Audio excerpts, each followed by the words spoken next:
मैं नितेश शर्मा आप सभी का अपने चैनल में स्वागत करता हूं। आज के इस वीडियो में क्लास 11 की व्यष्टि अर्थशास्त्र दैट इज माइक्रो इकोनॉमिक्स के चैप्टर मांग के सिद्धांत के कुछ इंपॉर्टेंट एमसीक्यू को सॉल्व करेंगे। तो स्टार्ट करते हैं बेटा।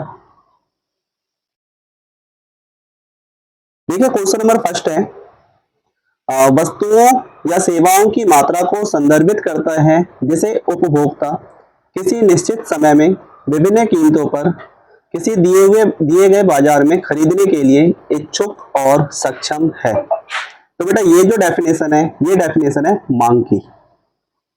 ये डेफिनेशन किसकी है? मांग की। मतलब मांग होता है क्या है? मांग से अभिप्राय वस्तुओं और सेवाओं की उन मात्राओं से है जिसे उपभोक्ता किसी निश्चित समय में विभिन्न संभव कीमतों पर खरीदने के योग्य तथा इच्छुक है। राइट, तो ये मांग की डेफिनेशन है।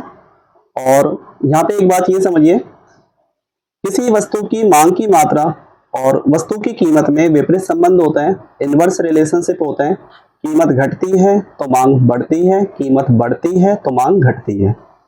राइट, जैसे कि अगर मैं यहाँ पे कीमत लिखता हूं, कीमत बेटा रुपीज में है,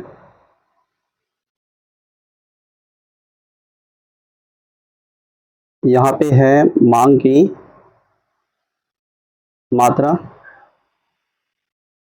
ये हमारी इकाई में है।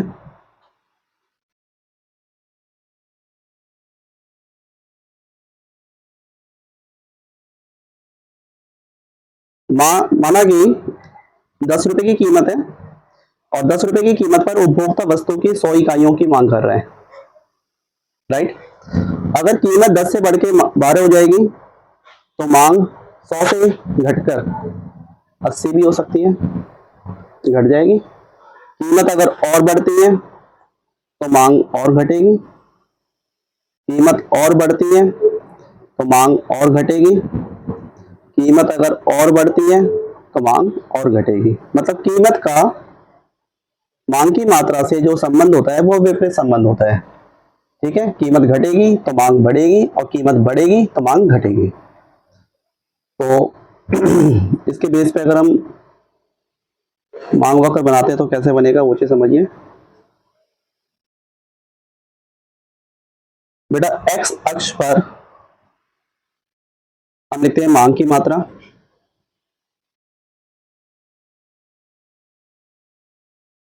और वाई अक्ष पर लिखते हैं कीमत, वस्तु की कीमत। कीमत अगर हम लेते हैं 10 से स्टार्ट करते हैं, 10, 12, 14, 16, 18। मांग है 20, 40, 60, 80, फिर 100। राइट, 10 रुपीज की कीमत पे, 10 रुपए की कीमत पे मांग है 100 इकाई की। बेटा 10 रुपए की कीमत पर मांग है 100 इकाई की। राइट, 12 रुपए की कीमत पर मांग है 80 इकाई की। कीमत है 12 रुपए की और मांग है 80 इकाई की। 14 रुपए की कीमत है, मांग है 60 इकाई की। 14 रुपए की कीमत पर, मतलब 14 रुपीज की प्राइस पे डिमांड है 60 इकाई। 16 रुपए की कीमत पर मांग है 40 इकाई की। 16 रुपए की कीमत पर मांग है 40 इकाई की। और 18 रुपए की कीमत पर मांग है 20 इकाई की। 18 रुपीज की प्राइस पे डिमांड है 20। ठीक है, तो इन विभिन्न बिंदुओं को मिलाते हुए, इस वाले बिंदु को इस वाले बिंदु को मिलाते हुए ये हमारा मांग वक्र बनता है, जिसे हम डी डी डिनोट करते हैं। डी का मतलब हो गया डिमांड का डी डी। राइट, और ये जो स्लोप है, इस तरह के स्लोप को हम कहते हैं डाउनवर्ड स्लोप। डाउनवर्ड स्लोप जो कि कीमत में, और एक तरफ लेते हैं हम मांग की मात्रा में विपरीत संबंध को बताते हैं, विपरीत संबंध को रिप्रेजेंट करता है। कीमत घटेगी तो मांग बढ़ेगी, और कीमत बढ़ेगी तो मांग घटेगी, राइट। तो क्वेश्चन नंबर सेकंड क्या है, किसी वस्तु के लिए मांग वक्र आमतौर पर इन मान्यताओं पर खींचा जाता है कि देखिए कीमत में और मांग की मात्रा में जो विपरीत संबंध होता है इसी को हम मांग का नियम भी कहते हैं। और मांग का नियम इस मान्यताओं पर आधारित है कि मांग पर केवल कीमत का प्रभाव पड़ेगा और अन्य जितने भी कारक है वो स्थिर रहेंगे। मान्यताएं क्या क्या है मांग के नियम के लिए, कि अन्य कारक स्थिर रहने का मतलब क्या है कि मांग को प्रभावित करने वाले अन्य कारक, दैट इज स्थानापन्न वस्तुओं की कीमतें स्थिर रहेंगी, उपभोक्ता की रुचि और प्राथमिकता भी स्थिर रहेगी, मतलब समान रहेगी, उपभोक्ता की आय भी क्या रहेगी, समान रहेगी। तो ये सारी इसकी मान्यताएं हैं कि कीमत के अलावा बाकी जितने भी कारक है वो क्या रहेंगे, स्थिर, मतलब समान। तो इसका आंसर क्या आ जाएगा हमारा, डी, राइट। इसका आंसर डी है। क्वेश्चन नंबर थर्ड क्या है, मांग का नियम कीमत और मांगी गई मात्रा के बीच, जैसा कि मैं बता चुका हूं ऊपर कि मांग का नियम जो है कीमत में और मांगी गई मात्रा में किस तरह के संबंध को बताता है, विपरीत। तो क्वेश्चन नंबर थर्ड का आंसर क्या है, ए। देखिए क्वेश्चन नंबर फोर्थ क्या है, यदि वस्तु एक्स की कीमत में गिरावट के कारण वस्तु वाई की मांग बढ़ जाती है तो दो वस्तुएं क्या हैं।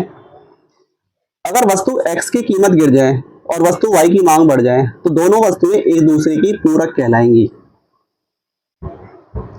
राइट। क्योंकि पूरक वस्तुओं के संदर्भ में एक वस्तु की कीमत में और दूसरे वस्तु की मांगी गई मात्रा में विपरीत संबंध होते हैं। मतलब ये पढ़ते हैं कि पेट्रोल का रेट घटेगा तो पेट्रोल बेस जो कार है उसकी डिमांड बढ़ सकती है, या पेट्रोल के रेट बढ़ेंगे तो पेट्रोल बेस कार की डिमांड घट सकती है। तो दोनों में कैसा संबंध है, विपरीत। तो ये कौन से कैसे रिलेटेड है, पूरा। क्वेश्चन नंबर फिफ्थ क्या है, पेट्रोल की कीमत में वृद्धि के साथ कारों की मांग वक्र क्या होगा भाई,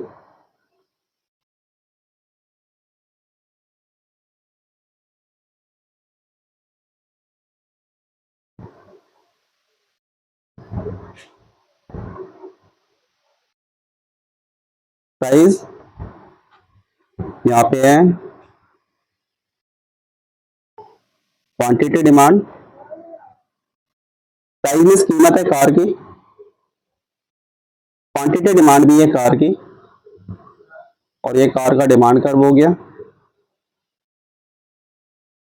कार की कीमत है पी और कार की डिमांड है क्यू, ए पॉइंट, राइट।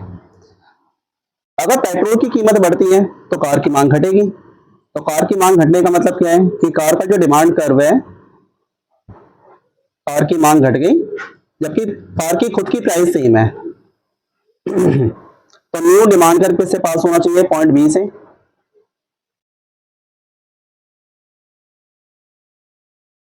D1 कार की मांग घट गई जबकि कार की खुद की कीमत सेम है।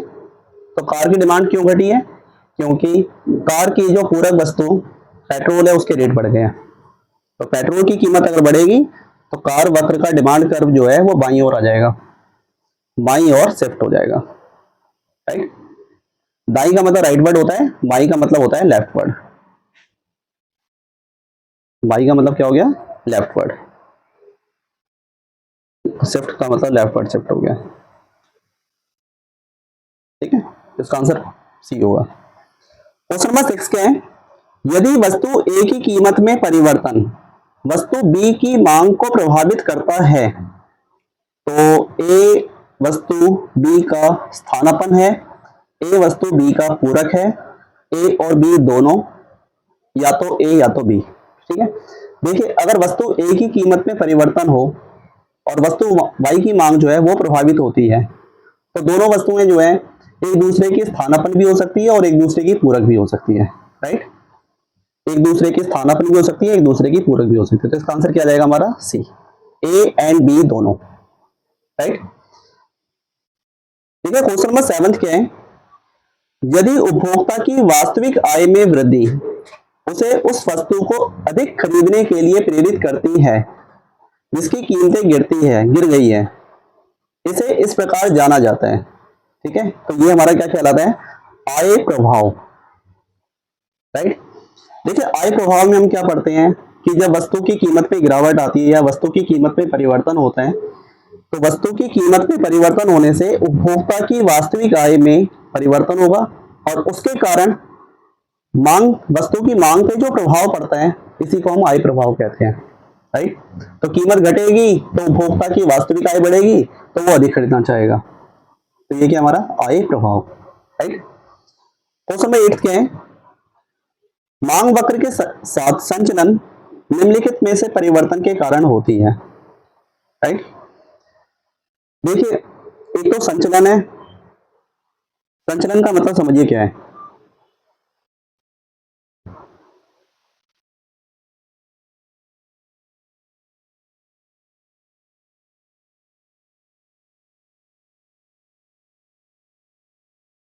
यहाँ पे मैं लिख रहा हूं कीमत रुपए में, बेटा यहाँ पे क्या है मांग की मात्रा इकाई में, ये मांग वक्र है डीडी,